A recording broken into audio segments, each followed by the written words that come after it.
नमस्कार फ्रेंड्स, आज की वीडियो में हम भारतीय संविधान के एक बहुत ही महत्वपूर्ण भाग यानी भाग 3 मौलिक अधिकार के बारे में बात करेंगे। इससे पहले वाली वीडियो में हमने भारतीय संविधान के भाग 2 यानी नागरिकता के बारे में बात की थी और अपनी इसी सीरीज को आगे बढ़ाते हुए आज हम बात करते हैं भारतीय संविधान के भाग 3 यानी मौलिक अधिकारों के बारे में। तो ये मौलिक अधिकार क्या है? ऐसे अधिकार जो संविधान द्वारा जनता को प्रदत्त अधिकार होते हैं। संविधान द्वारा जनता को प्रदत्त अधिकार यानी जो अधिकार जनता को दिए जाते हैं, संविधान के द्वारा दिए गए हैं, उन्हें ही मौलिक अधिकार कहा गया है। और इनका वर्णन संविधान के भाग 3 और अनुच्छेद 12 से 35 में किया गया है। इन अधिकारों को मैग्ना कार्टा भी कहा जाता है। अब ये मैग्ना कार्टा क्या है? तो प्रारंभ में ब्रिटिश ईसाइयों के द्वारा यानी जो ब्रिटिश राजशाही थे उनके द्वारा वहाँ के मजदूरों को कुछ अधिकार दिए गए थे और उन अधिकारों को मैग्ना कार्टा की संज्ञा दी गई थी। उसी आधार पर जो मौलिक अधिकार हैं उनको मैग्ना कार्टा कहा जाता है। यानी अधिकारों से संबंधित जहाँ बात होती है तो उनको मैग्ना कार्टा कहा जाता है। तो भारतीय संविधान में जो मौलिक अधिकार है वो कहाँ से लिए गए हैं? वो लिए गए हैं अमेरिकी संविधान से।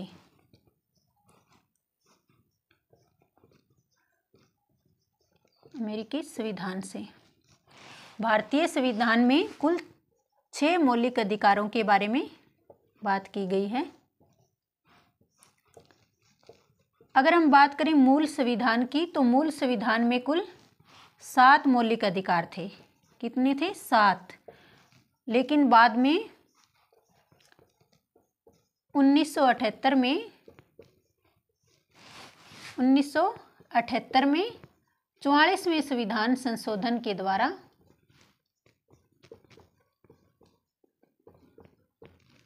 जो संपत्ति का अधिकार था उसको मौलिक अधिकारों से हटा दिया गया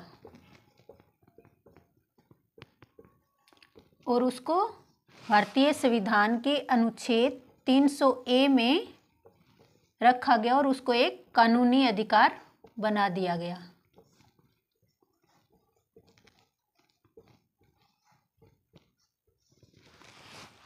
तो भारतीय संविधान में जो संपत्ति का अधिकार था तो उसको मौलिक अधिकारों से हटाकर 44वें संविधान संशोधन के द्वारा 300A में रखा गया और उसे एक कानूनी अधिकार बना दिया गया। यानी अब संपत्ति का अधिकार एक मौलिक अधिकार नहीं है, वो अब एक कानूनी अधिकार है। और इनका वर्णन जो भारतीय संविधान में 6 मौलिक अधिकार है, इनका वर्णन भाग 3 और अनुच्छेद 12 से 35 में किया गया है। तो इन 6 मौलिक अधिकारों को अब हम अलग अलग देख लेते हैं।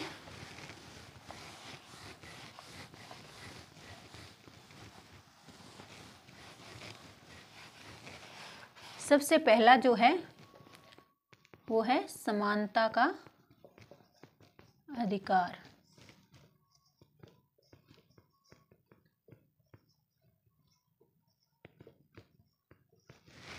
दूसरा स्वतंत्रता का अधिकार।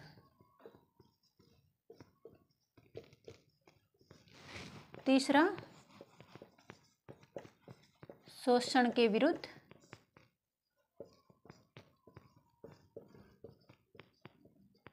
अधिकार। और चौथा धार्मिक स्वतंत्रता का अधिकार। पांचवा संस्कृति और शिक्षा से संबंधित अधिकार।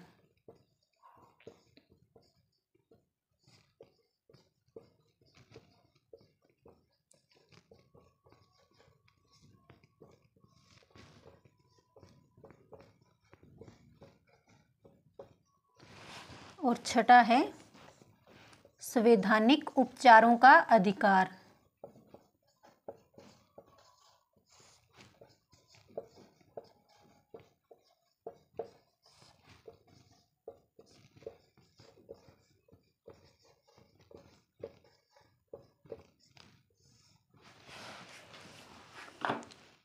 पहला कौन सा है? समानता का अधिकार, दूसरा स्वतंत्रता का अधिकार, तीसरा शोषण के विरुद्ध अधिकार, चौथा धार्मिक स्वतंत्रता का अधिकार और पांचवा संस्कृति और शिक्षा से संबंधित अधिकार, छठा है संवैधानिक उपचारों का अधिकार।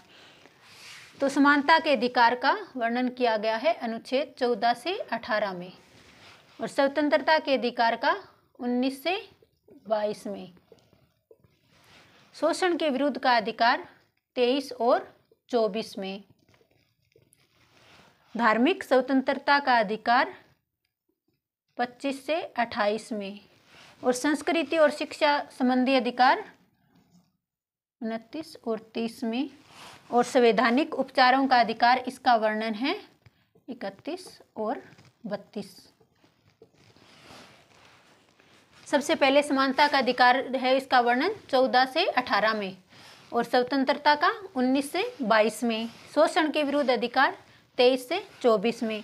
धार्मिक स्वतंत्रता का अधिकार 25 से 28 में। संस्कृति और शिक्षा से संबंधित अधिकार इसका 29 और 30 में। संवैधानिक उपचारों का अधिकार 31 और 32 में। अब इनको हम अलग अलग यानी एक एक करके देख लेते हैं कि इन अनुच्छेदों में क्या दिया है। 14 से 18 में, 19 से 22 में, इन अनुच्छेदों को एक एक करके हम देख लेते हैं। तो चलिए आगे हम देखते हैं और सबसे पहले बात करते हैं समानता का अधिकार 14 से 18 में।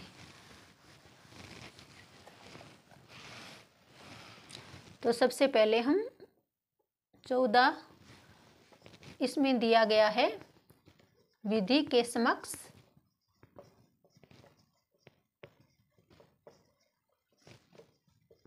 समानता। विधि यानी कानून के समक्ष समानता, यानी कानून के सामने सभी व्यक्ति समान होंगे। अगला है अनुच्छेद 15 धर्म, जाति, लिंग या जन्म स्थान के आधार पर विभेद में रोक। आधार पर भेदभाव नहीं किया जाएगा। अनुच्छेद 16 लोक नियोजन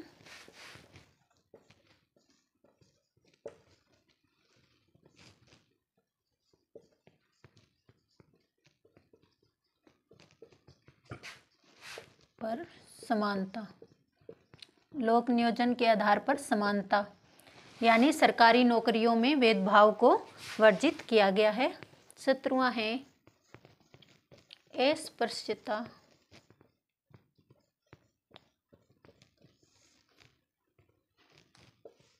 का अंत। अस्पृश्यता यानी छुआछूत का अंत। और 18वां है उपाधियों का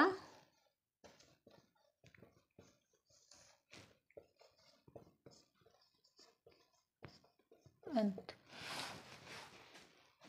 अनुच्छेद 14 यानी विधि के समक्ष सभी लोगों को समानता का अधिकार दिया गया है। अनुच्छेद 15 में दिया है कि किसी भी व्यक्ति के साथ धर्म, जाति, लिंग या जन्म स्थान के आधार पर भेदभाव नहीं किया जाएगा। यानी किसी व्यक्ति के साथ इस बात को लेकर भेदभाव नहीं होगा कि वह किस धर्म, जाति या उसका जन्म कहाँ पे हुआ है, और लिंग यानी वो महिला है या पुरुष, इस आधार पर भेदभाव नहीं किया जाएगा। अनुच्छेद 16 लोक नियोजन यानी सरकारी नौकरियों में भेदभाव पर रोक। अनुच्छेद 17 अस्पृश्यता का अंत यानी छुआछूत की भावना को जो है उसको अंत करने की बात अनुच्छेद 17 में की गई है। और अनुच्छेद 18 यानी उपाधियों का अंत यानी किसी भी व्यक्ति को जो है किसी उपाधि को नहीं दिया जाएगा, इसकी बात अनुच्छेद 18 में की गई है। अब बात करते हैं स्वतंत्रता का अधिकार।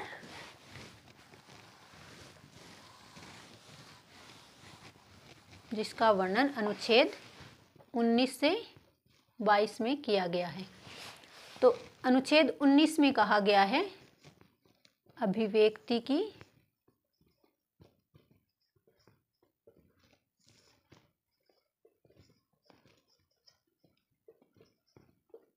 आज़ादी। तो इसमें कई भाग रखे गए हैं अभिव्यक्ति की आज़ादी। इसमें सबसे पहले है बोलने का अधिकार,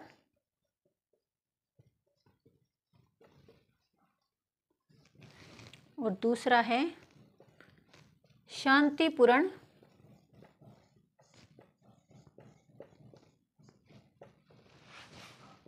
इसमें एक बात जो स्पष्ट की गई है, शांतिपूर्ण बिना हथियारों के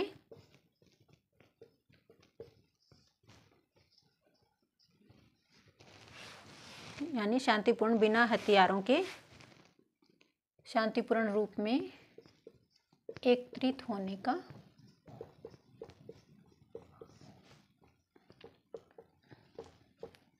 अधिकार, और तीसरा है सभा या समूह बनाने का अधिकार,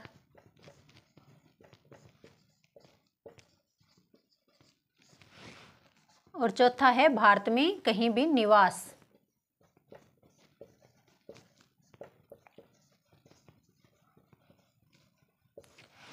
और पांचवा भारत में कहीं भी आजीविका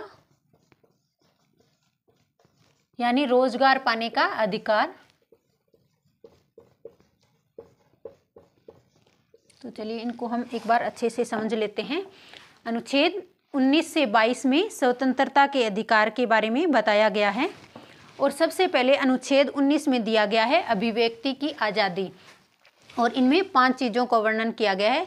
अनुच्छेद 19(1) में यानी बोलने का अधिकार, यानी किसी भी व्यक्ति को अपनी बात रखने का अधिकार होगा। और दूसरे में है शांतिपूर्ण बिना हथियारों के, अगर कोई व्यक्ति अपनी बात सरकार तक पहुंचाना चाहता है और अगर उसकी बात नहीं पहुंचती है तो उसको वो क्या करता है, शांतिपूर्ण रूप से एकत्रित होने का उसको अधिकार दिया गया है। जिस तरह की अब आपने देखा होगा कि जो किसान आंदोलन चल रहा है, सबसे पहले उन्होंने अपनी बात को, कई लोगों ने अपनी बात जनता सरकार तक पहुंचाने की कोशिश की लेकिन बात नहीं बुनी, तो उन्होंने क्या किया, शांतिपूर्ण जो है एकत्रित वो वहाँ पे हुए। फिर दिया है सभा या समूह बनाने का अधिकार, उसके बाद उन्होंने क्या, अलग अलग समूह भी बनाए। उसके बाद है भारत में निवास। इसका अर्थ है कि जो भारत के व्यक्ति हैं वो भारत में किसी भी राज्य में जाके रह सकते हैं, वहाँ पे अपनी ज़मीन खरीद सकते हैं, अपना घर बना सकते हैं, यानी वहाँ पे निवास करने का उनको अधिकार है। और 5वें में दिया है आजीविका, यानी जब कोई व्यक्ति कहीं जाके रहेगा तो उसको अपने जीवन चलाने के लिए रोजगार की भी आवश्यकता होगी, तो उसे पूरे भारत में कहीं भी रोजगार पाने का अधिकार है। और इन चीज़ों को आप एक अच्छे से समझ गए होंगे। तो चलिए आगे देख लेते हैं अनुच्छेद 20।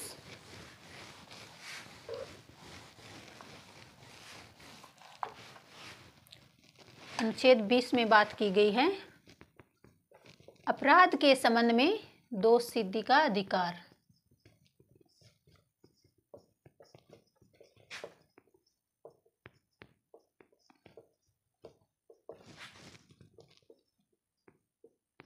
दोष सिद्धि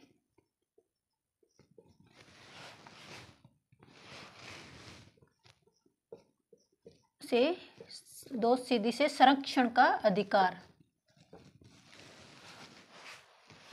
और इसमें 3 बातों को रखा गया है कि उसे उसी कानून के तहत सजा दी जाएगी।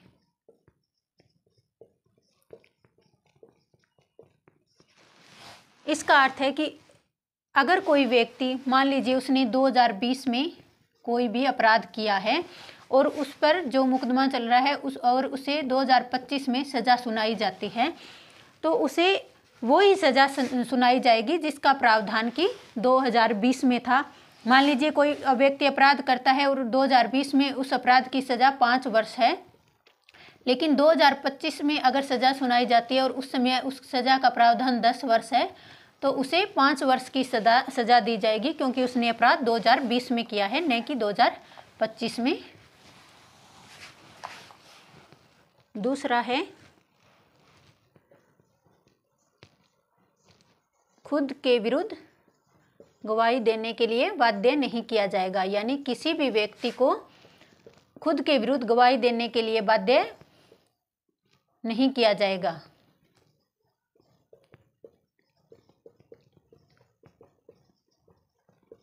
किसी व्यक्ति से यह नहीं कहा जाएगा कि तुम अपने ही खिलाफ गवाही दो।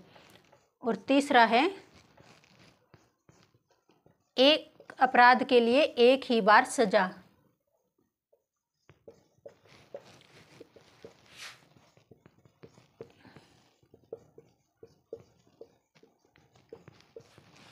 इसका अर्थ यानी अगर कोई व्यक्ति एक बार अपराध करता है तो उसकी सजा उसे एक ही बार दी जाएगी। ऐसा नहीं है कि एक बार अपराध करने के बाद उसे बार बार जेल में डाल दिया जाएगा, यानी एक बार अपराध करने की सजा एक ही बार दी जाएगी।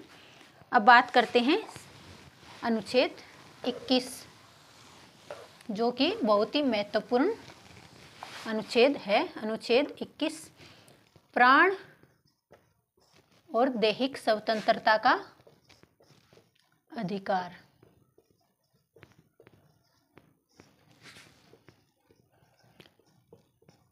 उच्चतम न्यायालय और उच्च न्यायालयों ने इसका काफ़ी बार विस्तार भी किया है। जैसे कि आपने देखा होगा कि 2019 में जो है निजता का जो अधिकार था उसे भी मौलिक अधिकारों की श्रेणी में रख दिया गया।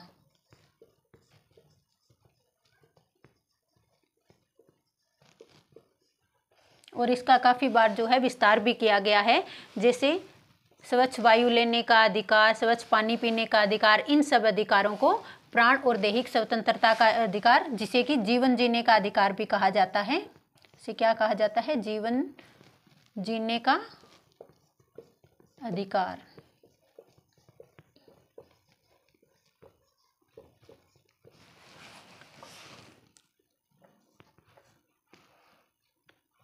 अब बात करते हैं अनुच्छेद 21A के बारे में।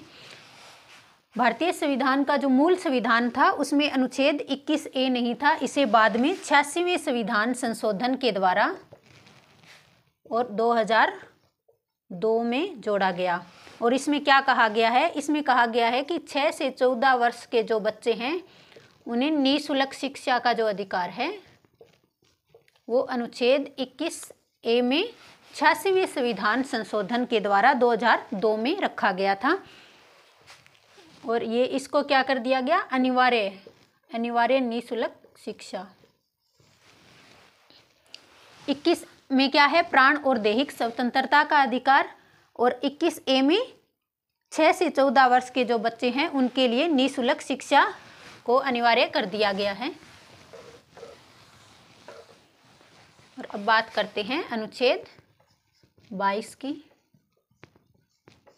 अनुच्छेद 22 में है गिरफ्तारी के संबंध में संरक्षण का अधिकार।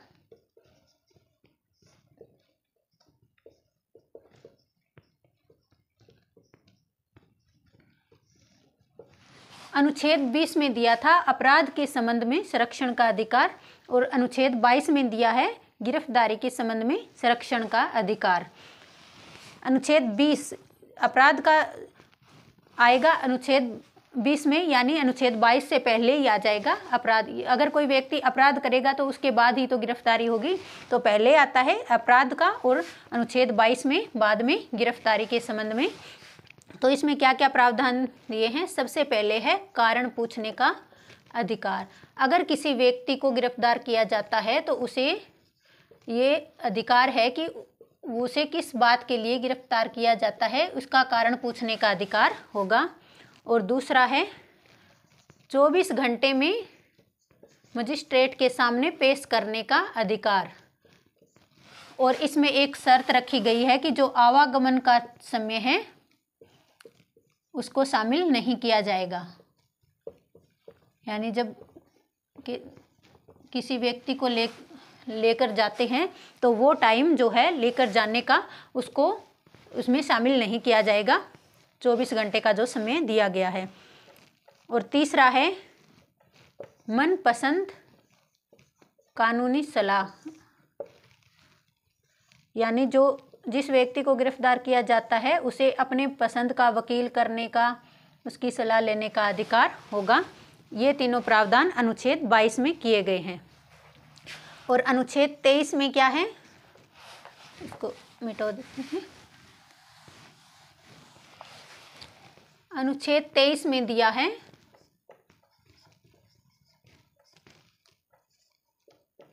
मानव व्यापार, तस्करी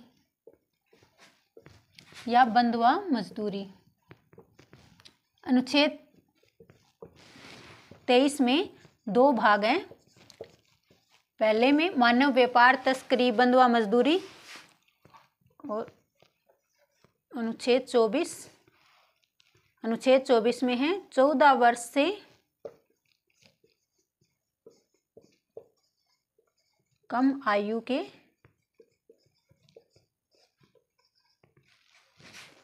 अनुच्छेद 23 और 24 यानी शोषण के विरुद्ध जो अधिकार था,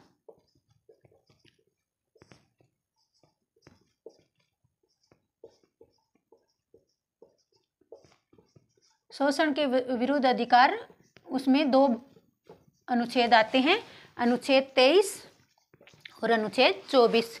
अनुच्छेद 23 में है मानव व्यापार, तस्करी, बंधुआ मजदूरी यानी मानव से संबंधित, जिसमें बड़े व्यक्तियों को भी शामिल किया जाता है। लेकिन अनुच्छेद 24 में 14 वर्ष से कम आयु के जो बच्चे होते हैं उनको कहीं भी कारखानों आदि में कार्य के लिए पाबंदी की गई है। और आपने देखा होगा कि अनुच्छेद 21A में 86वें संविधान संशोधन के द्वारा जो है 14 वर्ष तक के आयु के बच्चों के लिए निःशुल्क शिक्षा का प्रावधान भी कर दिया गया है, जो कि अनिवार्य प्रावधान है। इसीलिए 14 वर्ष से कम आयु के बच्चों को अनुच्छेद 24 में कारखानों आदि में भी काम करने पर, छोटे बच्चों के काम करने पर जो है प्रतिबंध लगा दिया गया है।